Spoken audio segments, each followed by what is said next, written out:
Hello guys, welcome back. I am English grammar with Ashok sir. मैं आप सभी का हमारे चैनल पर बहुत बहुत स्वागत है। आज हम सभी आप सबके सामने इनफ, आज we are discussing enough. About enough क्या है, what is enough, what is different enough, where is use enough, यानी इनफ का प्रयोग कहाँ किया जा सकता है, वेयर इज यूज्ड इनफ। तो you should be try to watch with carefully my dear student. मैं आज आप सबके लिए इनफ के बारे में लेकर के आया हूँ। इनफ का प्रयोग कैसे करेंगे और कहाँ करेंगे, तो चलिए सबसे पहले जानते हैं इनफ क्या क्या काम करता है सेंटेंस में। इनफ जो है वाक्य में एडजेक्टिव का काम करता है और इनफ वाक्य में एडवर्ब का भी काम करता है। एडजेक्टिव और इनफ दोनों, यानी इनफ जो है एडजेक्टिव का भी काम करेगा गाइस और एडवर्ब का भी काम करेगा। तो you should be try to care. ये ध्यान देना होगा आप सबको कि इफ का सबसे पहले इनफ का मतलब क्या होता है। इनफ का मतलब होता है काफ़ी या बहुत ज़्यादा। काफ़ी या बहुत ज़्यादा के सेंस में आप किसका इस्तेमाल करते हैं, बहुत ज़्यादा या बहुत अधिक के सेंस में, बहुत अधिक के सेंस में आप किसका इस्तेमाल करते हैं, इनफ का प्रयोग करते हैं। बट इनफ में और अंतर क्या है ये जानना है कि बोर्ड में यानी एग्जाम में किस प्रकार से क्वेश्चन पुटअप करता है इनफ से। तो सबसे पहले जानिए कि इनफ एक एडजेक्टिव का भी काम करता है और एक एडवर्ब का भी काम करता है। गाइस आपको अच्छी तरह से समझ में आ रहा होगा, तो सबसे पहले देखने का प्रयास करिए। चलिए देखते हैं एग्जाम्पल के माध्यम से। सबसे पहले ये भी जान लीजिए कि जब एडजेक्टिव का काम करता है तो ध्यान रखना है कि enough is used after the enough is used after the adjective. जब यह एडवर्ब का काम करेगा तो ध्यान रखना है कि इनफ का प्रयोग हमेशा एडजेक्टिव के रूप में, इनफ का प्रयोग हमेशा याद रखना है कि एडजेक्टिव और एडवर्ब दोनों के प्रयोग में किया जाता है। और इनफ जब प्रयोग किया जाएगा तो एडजेक्टिव के रूप में, तो याद रखना है कि नाउन से पहले, किसके पहले, नाउन से पहले। तो याद रखना है कि यहाँ पर अगर कोई नाउन आया हो तो उस नाउन से पहले आप किसका इस्तेमाल करेंगे, इनफ का प्रयोग करेंगे। किसका इस्तेमाल करेंगे, इनफ का प्रयोग नाउन से पहले किया जाता है। किसके पहले किया जाता है, नाउन से पहले पहले किया जाता है। किसका पहले किया जाता है, नाउन से पहले किया जाता है। दूसरा बात है, आप याद रखना है कि आपको दूसरी पॉइंट पे याद रखना है कि जब यह एडवर्ब का काम करेगा तो याद रखना है कि इसका प्रयोग हमेशा एडजेक्टिव के बाद किया जाता है। किसके बाद किया जाता है, एडजेक्टिव के बाद किया जाएगा, एडजेक्टिव के बाद किया जाता है। तो ये बातें आपको हमेशा बाद किया जाता है। आपको हमेशा इसको नोट कर लेना होगा कॉपी कलम लेकर के कि ये दो point that is most important for you my dear student. हमने क्या कहा कि यानी कि enough it is used, enough it is used after an adjective, enough it is used before the noun, before the noun। both दोनों rule आपके लिए बेहद इंपॉर्टेंट है। you should be try to watch and you should be try to write down on your notebook my dear student।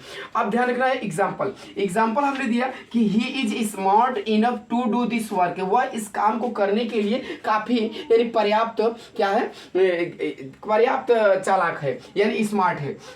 तो सबसे पहले देखिए smart जो शब्द है माय डियर स्टूडेंट, यह एक एडजेक्टिव है। क्या है, एडजेक्टिव है। और एडजेक्टिव के बाद कौन आया है, ध्यान रखना, इनफ आया है। तो क्या आया है, इनफ। तो इनफ यहाँ इस किसका काम कर रहा है, यहाँ पर इनफ जो है एडवर्ब का काम कर रहा है। किसका काम कर रहा है, इनफ का। और ध्यान रखना है दूसरा एग्जाम्पल दिया, ही हैज इनफ मनी, उसके पास पर्याप्त धन है। तो ध्यान रखना है कि जो मनी है यह एक नाउन का काम कर रहा है। किसका काम कर रहा है, नाउन का। तो जब नाउन का काम कर रहा है तो ये जो है इनफ जो है यहाँ पर एडजेक्टिव का काम करने लगा। किसका काम करने लगा, एडजेक्टिव का काम करने लगा। हमने एक ही शब्द कहा अभी आप सबको कि इनफ बोथ और, देखिए enough is doing the both और वर्क। फर्स्ट क्या है कि एडजेक्टिव एंड सेकंड क्या है, एडवर्ब। तो एडजेक्टिव वह होता है जो नाउन से पहले आता है और एडवर्ब वो होता है जो एडजेक्टिव के बाद प्रयोग किया जाता है। तो आई होप दैट ये दोनों टॉपिक अच्छी तरह से समझ में आ गया होगा। अब मैं इसी के लिए ढेर सारा एग्जांपल और करवाने की प्रयास करता हूं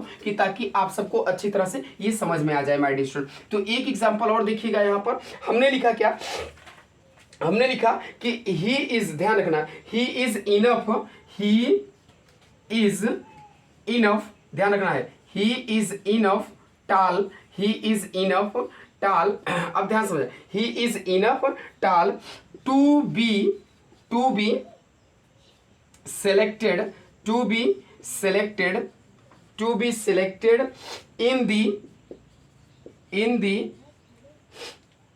basketball team, in the basketball team. अब ध्यान रखिए, बास्केटबॉल टीम में उसे सेलेक्ट करने के लिए काफी यानी वो लंबा है। पहला पॉइंट तो ये ध्यान रखिए।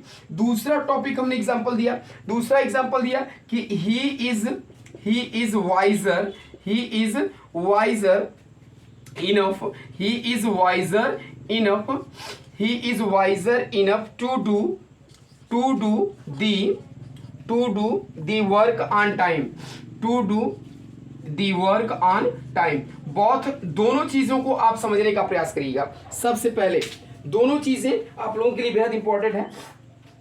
याद रखना कि जब ये एडजेक्टिव के, ध्यान रखना है कि जब ये किसी एडजेक्टिव के साथ आएगा तो ध्यान रखना है कि इसके साथ आने वाला जो एडजेक्टिव होता है वो हमेशा पॉजिटिव डिग्री में होना चाहिए। किस में होना चाहिए?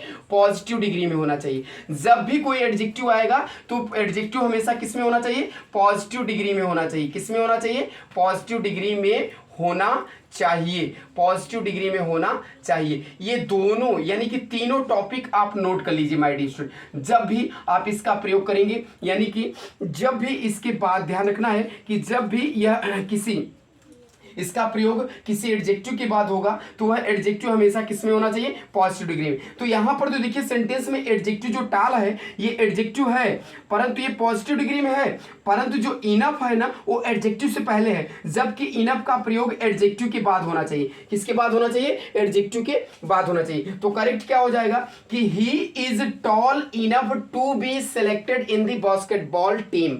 आई hope that he is tall enough to be selected in the basketball team। तो इस तरह से आपको नोट करना होगा, आपको करेक्ट कर लेना होगा। किस तरह से करेक्ट करना है? he is tall enough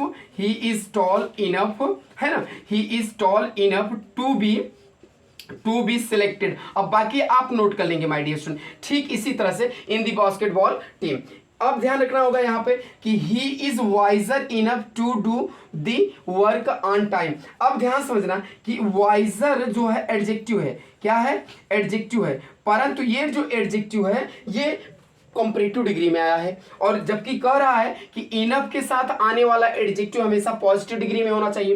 तो इनफ का प्रयोग एडजेक्टिव के बाद हुआ है किंतु जो एडजेक्टिव है वो पॉजिटिव डिग्री में ना होकर के कंपैरेटिव डिग्री में है। तो आपको क्या करना होगा कि आपको एडजेक्टिव को पॉजिटिव डिग्री में करना होगा, तब जाकर के आपका सेंटेंस राइट होगा माय डियर स्टूडेंट। तो यहां पर क्या हो जाएगा? He is wise enough. आपको क्या कर लेना होगा? He is wise enough. आपको इस तरह से कर लेना होगा तब जाकर के आपका सेंटेंस सही हो पाएगा। तो आई होप दैट आपको इनफ के बारे में अच्छी तरह से जानकारी हो गई होगी। मैंने कहा कि इनफ का प्रयोग आपका एडजेक्टिव और एडवर्ब दोनों के रूप में होता है, लेकिन याद रखना है कि जब किसी नाउन से पहले आएगा तो वह एडजेक्टिव का काम करेगा और जब किसी एडजेक्टिव के बाद आता है तो वह एडवर्ब का काम करता है। और इनफ के साथ हमेशा पॉजिटिव डिग्री का प्रयोग किया जाता है। अगर इनफ के साथ कोई एडजेक्टिव आएगा तो हमेशा पॉजिटिव डिग्री में आएगा। तो thank you for watching my video. I hope that यह वीडियो आपको अच्छी तरह समझ में आ गया होगा और आप जरूर इस पे कमेंट करने का प्रयास करिए ताकि मैं ऐसे ही छोटे छोटे वीडियो आप तक प्रोवाइड करता रहूं। Thank you, best of luck.